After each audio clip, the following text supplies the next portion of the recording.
Welcome everyone to session 2 of the California MTSS and Canvas specific digital learning showcase day. We are going to be discussing access and equity in Canvas as Ricardo and Teresa, my good friends, the Tectosas from Hacienda La Puente Unified School District, discovering ways to make instruction accessible to all students in Canvas. Again, we are providing this digital learning showcase day to really dive into the California MTSS Professional Learning Institute. I will throw the link in the chat below. This year's theme is Know Me, Include Me. The Orange County Department of Ed, obviously with other partners, UCLA Center for Transformation of Schools, is hosting their 4th annual conference, California MTSS Professional Learning Institute, on July 20th through July 22nd. Again, we will put the link for registration in the chat below. These sessions are really about amplifying those voices, and my favorite voices in the whole wide world to amplify are these two folks, Teresa and Ricardo. So excited for you to join us. We actually had a lot of comments and questions about equity and accessibility in UDL instances earlier. And that was just a great session. And it was like, stand by. There will be more. Join us in an hour. And here you are. It's 1 o'clock on the East Coast, obviously 10 o'clock there in California. Super excited to learn from you today. Thanks again. They've got the screen share ready. They're already using the accessibility tools. Let's get rolling. Thank you so much for the intro, Eddie. Good morning, good afternoon, everyone out there. Thank you for joining us for Equity and Accessibility Tools in Canvas to serve every student. My name is Teresa Castro. And I am Ricardo Recinos. And we are both technology teachers on special assignment from Hacienda La Puente Unified School District. And we wanted you to be able to follow along with us today and also be able to access this material later on as well. So Ricardo's going to take us into that. And I know Eddie is going to help us out putting that link out there for you. But we do have a bit.ly over here and also a QR code that will take you straight to our Canvas Studio page that we created for you. Again, you do have the link. And let me show you what that looks like. So that's going to take you, let me move this out of the way, into into this page right here that has access to our presentation. So you're going to have access to it. So no, you don't have to worry about trying to take screenshots. Everything is going to be there for you.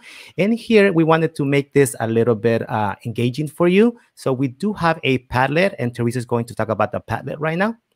Perfect. So we have this Padlet provided for you so that you can interact with us now during our presentation, but also afterwards as well. We'll be revisiting this as well. So the first one is any aha moments, things you liked or learned or would like to try. This is a great place for us to collaborate here.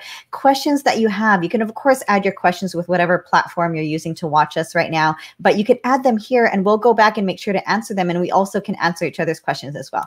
Suggestions and resources. We might have experts that are here joining us already who know much more than we do. So please feel free to add your resources here. And we've also added our Canvas course with our presentation in here as well. So please feel free to fill this out at any time and we'll go back and respond to you as well.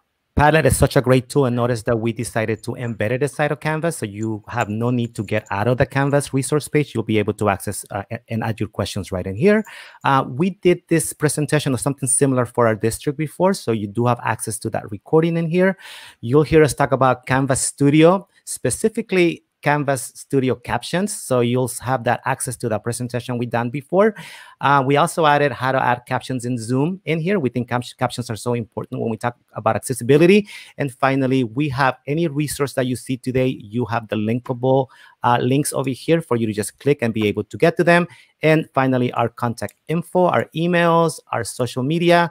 Again, we are from Hacienda La Puente under the direction of Assistant Superintendent, Dr. Judy Fancher. With that, I'm going to go back to our presentation right now, if you give me a second. So as Ricardo goes back into our presentation, we were thinking yesterday, before we get into what we're doing right now, we have to really define what accessibility is. And we were going back and forth last night, so many definitions out there for accessibility. And I was thinking to myself, my husband is an engineer, and when we drive around, he points at buildings and he says, that's not accessible, that's not accessible. And he's referring to ramps, lifts, things like that, tools that help give access to people to get into buildings where we want them to go. So this is the same thing for education. We want to have equitable access for all students to be able to access the instruction, curriculum that we want to provide. And I think Ricardo also found a great definition as well. We were trying to define it ourselves, and we finally ended up going back to the OCR, the Department of Education. And accessibility is just giving the same opportunity to acquire the same information, to engage in the same interactions, and to enjoy the same services and opportunities. And that's what we're going to try to focus on as we do our presentation today. Absolutely. It's really just acknowledging those barriers and giving students the tools to work with them, work around them, to be able to have equitable access to our material, right? So of course we're here because of MTSS, which we've been working with for years and years and years. We know this is not new for anyone, but we're going to be focusing here in Tier 1, where we design and differentiate material for all students in all settings. And these are the tools that we are using right now. And again, Teresa and I have had the chance to present about accessibility. Honestly, we could spend hours talking about all of the tools that you could find under Microsoft, under Apple, all of those different extensions for readability, for readers, and so on, under Chrome, and so on and so on. But today we're focusing on tools that our district used with Canvas as our official LMS.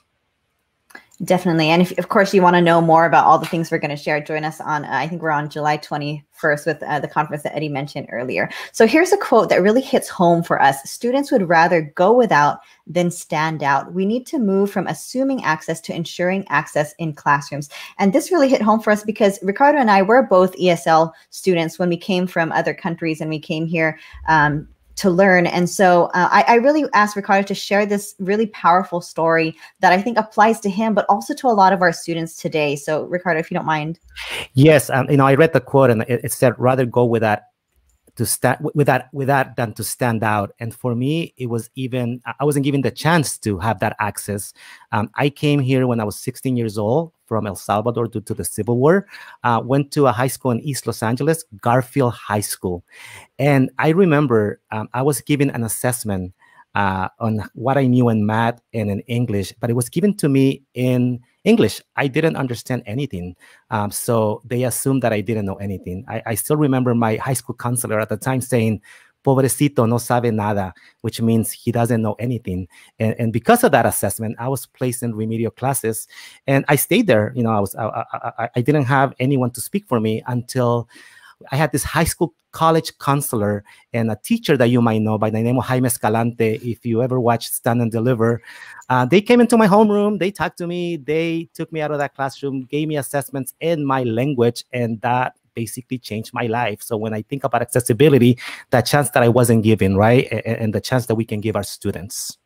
So as you can see right now, Ricardo changed the subtitles at the bottom. They're in Spanish right now. So you can just imagine him as a student back then and our students right now who are maybe new to the language. If he had this tool, what a huge difference this would have made for him. So that's how we picked our tools that we're going to share with you today. There's so many, but we just got to pick a few, and we picked the ones that we thought would make the most impact to our students who are having those barriers right now. So our goal overall, beyond what we're doing right now, is all technology and required instructional materials are accessible to all students, and that is why we're here today. Yeah, and think about me as a student being able to follow and to be to feel part of that classroom and be included in that classroom by following just the captions, right? But this does so much more. You can have the student next to me following along in Mandarin, while the one next to him is following along in French or basically any language. And I remember we used this in one of our elementaries. We had two students that had just came from China and didn't speak English, and they felt lost. They did not fit in. They felt alone. The teacher was trying to be helpful. They put a student that spoke Mandarin to try to help him. But now this particular student was also falling behind because he's trying to help these other two students while trying to do his own assignments. So we brought in this tool, which is just through Office 365, and you could see the students' faces just light up when they felt part of the classroom, where they could understand, where they could ask questions on their own language, and the teacher will see it in English. So that's such a great tool to have. So let's go ahead and go over our objective for us today is to discover ways to make instruction accessible to all students in Canvas, regardless of level, language, and disability. Explore built-in tools that provide an inclusive experience for every user. So that's why we chose our tools today. These are things actually in Canvas that you could do today if you have Canvas. So that's what we're going to spend our time on. One of the ones that you're going to see is Immersive Reader, which is a great tool by Microsoft that is actually included in all Canvas pages. And I wanted to give you a sample. One of our students actually using Canvas and Immersive Reader. Earthquake. Early in the morning of January 17th, L994. So you'll see us talk about Immersive Reader. We're also going to talk about captions inside of the Rich Content Editor, as well as Studio, if you're lucky enough to have Studio. And you'll also see us talk about the Accessibility Checker. So to be clear about our purpose today, again, is to discover all these ways to make instruction accessible. But we're going to be going over these tools like what Ricardo mentioned, Immersive Reader. And this is also a hyperlink. And you want to touch on that? Oops, sorry, I don't know what happened there. Yes, there is a study that Microsoft did to show that this actually works. And there's proven techniques that are being used to improve reading and writing. So you do have the link to that. Absolutely. And we're going to be going over Captions, Accessibility Checker, which is an amazing tool, which you may or may not know about inside of Canvas, and more if we have time. But our non-purpose is we don't expect anyone to be experts in accessibility tools in Canvas after today's mini training. And we don't expect you to throw out everything that you've already been doing. And please do not feel limited to what we're sharing today, because this is what fits for us. And of course, we all have our different needs for our different districts as well. So we're going to go ahead and get started. So let's get down to business, as our little gift says. And we are going to take you inside of Canvas. And you do have access to this on your resource page. But as I mentioned, Immersive Reader, it is not a reading reader per se. It's actually a reading enhancement tool that basically allows our students and helps them with reading and writing, okay? This is available on any pages inside of Canvas, but as we have come to learn, Canvas is very, very proactive, and we are sure that it's gonna come to other parts of Canvas, such as discussions, quizzes, and assignments. Actually, if you get creative, you'll be able to use Immersive Reader inside of assignments, and we'll show you how to do that if we have time at the end. But all of us, our teachers and students, have access to this Immersive Reader button. This is a paragraph that one of our students in 3rd grade had to read to answer some questions to check for understanding, and notice that she was having difficulties reading it. But with the aid of Immersive Reader, if I click on this, it's going to take all of the distractions out, and it's going to take that text and turn it into something completely different, and that has a lot of tools to help that student read. Just to give you an idea, I can press play and it will be read to me. Visiting Aunt Rose. My Aunt Rose. I had the ability to click over here, and if I needed to read at a slower pace, I can do that. Or for those students that might be at a higher reading level, they can increase that reading speed. You also have the ability to add female and male. That in itself, it's a great support for our students. But Immersive Reader does so much more for us. I'm going to go up here to our different options, and let me go to text preferences. I want you to see that when I click on it, I can increase the size for our students. I can increase or decrease the spacing if that's going to help me read this, okay? I also have the ability to change the fonts. Comic Sans is very close to handwriting, so I always like to keep it on that particular font. And also you have the ability to change the themes. Maybe the white doesn't work for me, but maybe using a blue. I know for Teresa, this wouldn't be helpful at all. She can't read anything that is with blue background. But for me, I can change the colors and switch it around to be able to read this and to be able to access this information. I'm just going to go to black, just kind of similar to my Kindle. And also, this automatically makes it easier for me to read. But there's so much more. Let me go to grammar options right here. I'm going to click on it. And notice that for me, as a ESL student, or maybe that English language learner, okay, the ability to come over here and click and now see all of my nouns in purple. Or see all of my verbs in red, see all of the adjectives in green and adverbs in a different color, and also show the label. Now this is helping me not only understand, but also acquire the language. At least this for me would have been huge, okay? So this is kind of a big part of Immersive Reader. You also have the ability to show the syllabus if you wanted to. So again, think about that elementary grade level student that might benefit from this. And finally, my favorite part, the reading preferences. I'm going to click on it. This hits home because my daughter, who now is in 4th grade, had difficulties concentrating when it came to reading, and the ability to have line focus, to just click here and be able to now focus on that particular line as I go through it. really made a big difference for my daughter when it comes to helping her read. So you do have the line focus. I didn't mention the picture dictionary, but I can come in here and I can click anything and notice that I'm going to get a picture dictionary available for me. And then finally, the biggest one, the one that I think made such a big difference for someone like me, the ability to choose a language in here. And there are so many languages. And my, Immersive Reader uses artificial intelligence. So the translation is really, really good. As a Spanish teacher, I compare it to the way I will translate, and it's very, very close. But let me go to Spanish. So you see this. I'm just going to go to Mexico for this particular. And I have the chance to do Word or document. Let me go to document. So notice, think about the student that now has the resource to see that particular text in their own language, but also have the ability to see it in that main language, right? Now I can compare and contrast and be able to support my reading as I'm learning the language and also being included in the class. So in a nutshell, that is Immersive Reader, and that's what it does. We want to, again, tell you that it is available on Pages, but just wanted to give you a really fast introduction to how you can bring this into other parts of Canvas. You have the ability to use it. Maybe you have an online assignment, and if you get creative and you embed that document, this is just a Word document that I embedded. If we have time at the end, we'll show you how we did this.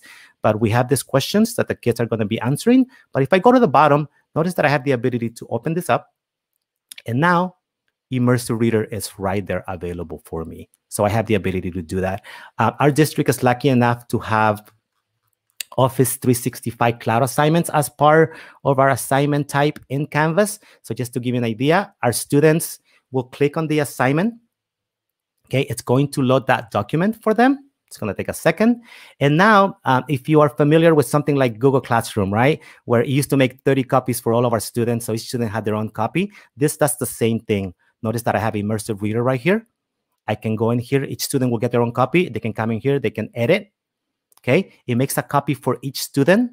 And now my student has access to the Immersive Reader while being able to come in here and add their answers, whatever it might be, and they will submit the assignment, and now they have the ability to complete the assignment inside of that Office document. So if we have time, we'll show you how we added Immersive Reader into assignments. But again, it's a great tool to have.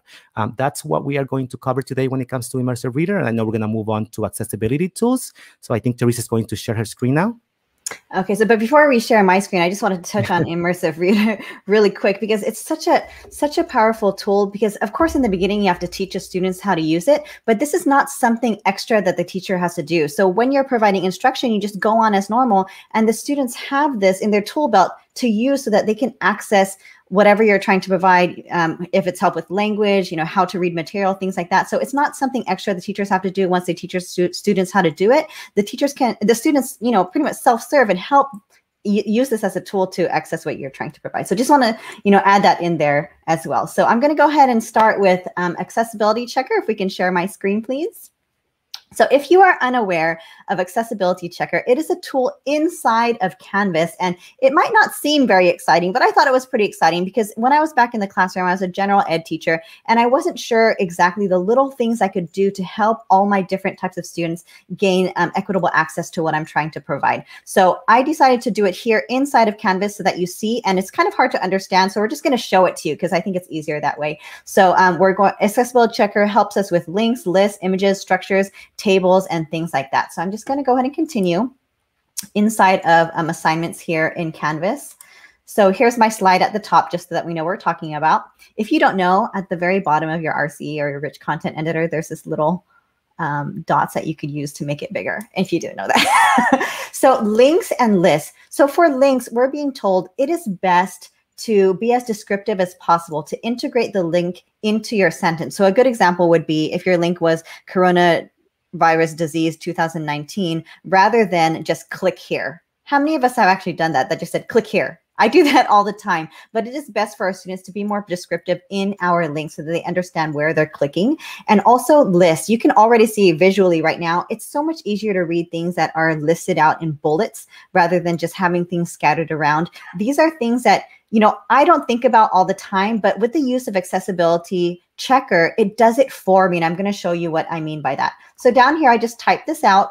And I'm going to go down here at the very bottom of my IC. There's this little person, this cute little person sitting. That is your Accessibility Checker. And when you click on that, it goes through your material in your rich content editor, and it tells you these are things that we think you should improve. So I didn't have to do anything. So the first one is adjacent links with the same URL should be a single link. So you can see right here, I have the same link with these 2 words. I don't have to fix it. I could ask it to do it right here. I'm going to click on it. It's going to fix it for me. There it is. And then I'm going to apply it. And now go to the next suggestion. You can see I didn't have to do anything. It's doing it for me. So this one, list should be formatted as list. So I think my list looks pretty good, but let's see what it suggests. I could also always choose not to do it. So I'm going to click on it, format as list, and you can see it did. And I know usually my words look really big. I did that for this presentation, but normally it wouldn't. So I can keep that, or I can just leave it as it was before, whatever you prefer. And so that's a great tool for us there. So I'm just going to save that and move on to the next one. So our next one is accessibility checker when it comes to images. And teachers bring in images and buttons all the time without really thinking about how does this impact our students, especially who are using readers and things like that. So a good example would be to describe alternative text on our images. So a good example for this one would be a group of students reading. And a bad example would be kids reading.jpg. A lot of us find these images online, and when we bring them in, it uses the original name and doesn't really describe to our students what is in that picture, especially for those students who can't see what the picture is and they want to know what it is. Okay, so let me go ahead and show you how this works. So I went on the internet and I found this picture, which describes a lot of teachers right now. Just kidding. Lots of needing help here. So I just brought that in just like normal. And I also have my buttons that we see teachers using all the time. And I just created my buttons in another other software, and I brought it in. So let's go to our accessibility checker and see what it has to say. So this first one, so this was my actual slide. It's actually called Capture 3. So if a student with a reader went here, that's what it would actually say. And I probably should put slide of students reading. So I would fix that right here. Or you can say that it's a decorative image. And so it tells the student, this is just for decoration. Don't worry about what it says. Okay, I'm just going to apply that. I'm just going to go to the next one. So this one, this person asking for help, instead of a reader telling my students DENHSS, it would be great to say teacher asking for help. And so when students go over that, it actually tells them what is in the picture. So I'm going to apply that. And the next one, these buttons, I don't want it to say photo 496. I want it to say what it's actually saying. I would say Tuesday, apply. And I would go through all the different ones for that. So that is for images. Let me move on, almost done. So for this next one is headings, the structure. When you read a lot of text, it's very overwhelming for a lot of people, especially a lot of students. So it's good to use different sizes and different formatting. So I'm just going to go ahead and show you what that is. So let's go to edit. See up here at the very top of your rich content editor, you can use different formats right here. But if we also have the accessibility checker, which will give us suggestions as well. So I found this article online. Let's see what the tool tells us to do.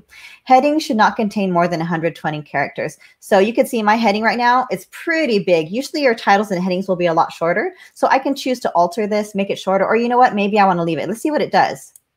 Oh, it kind of turns it into paragraphs and now it blends in. So maybe I don't want that. But it's great to know that, you know, maybe this is something that I should put a different title for and things like that.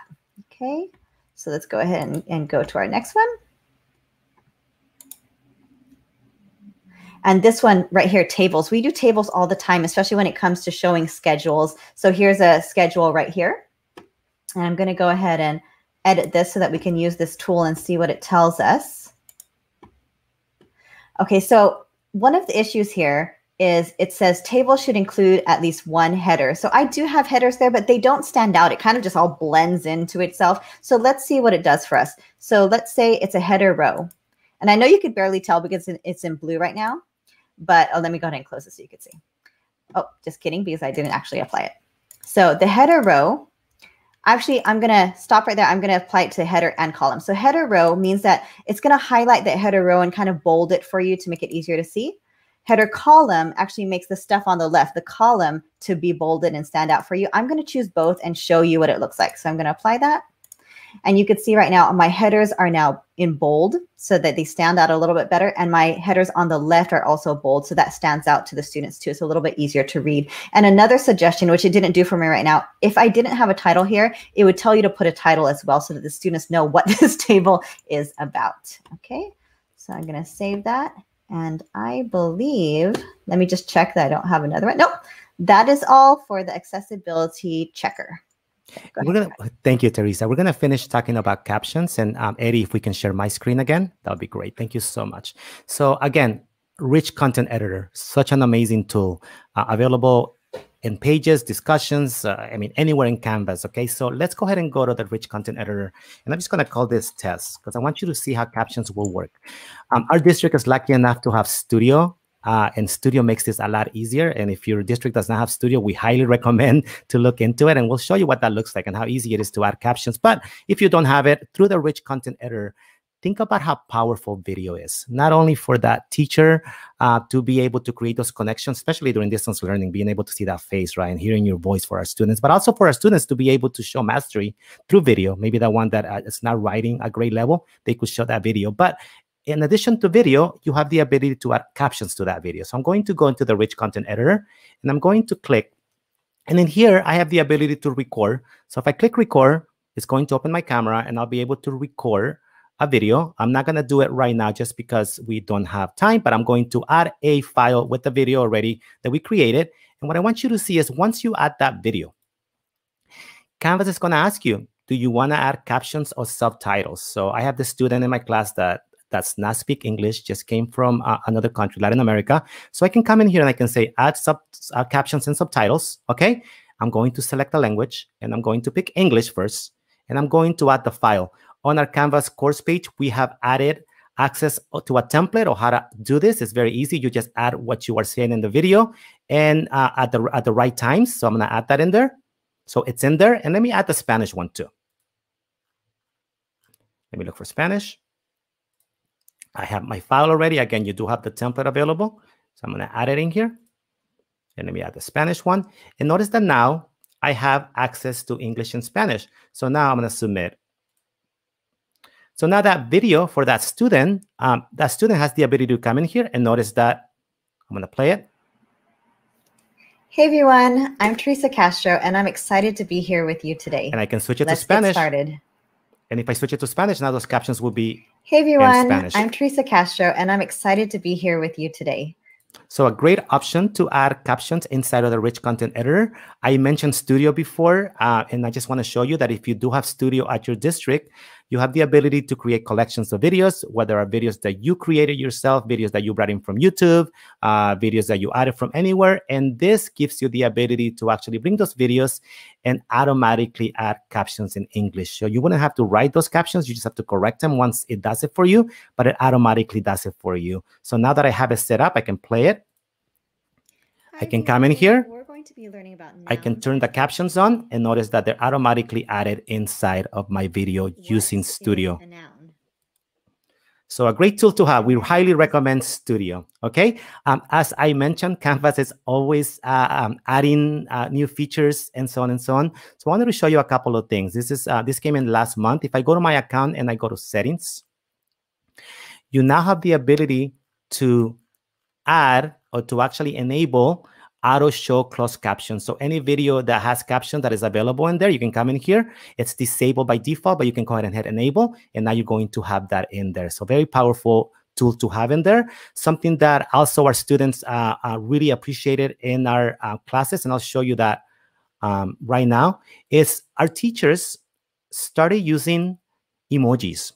And then this made it easier for that student to know, okay, that has a bullseye. I know that that's something that I have to do, that I have to go and write something or I have to go and complete something. So this is very easy to do.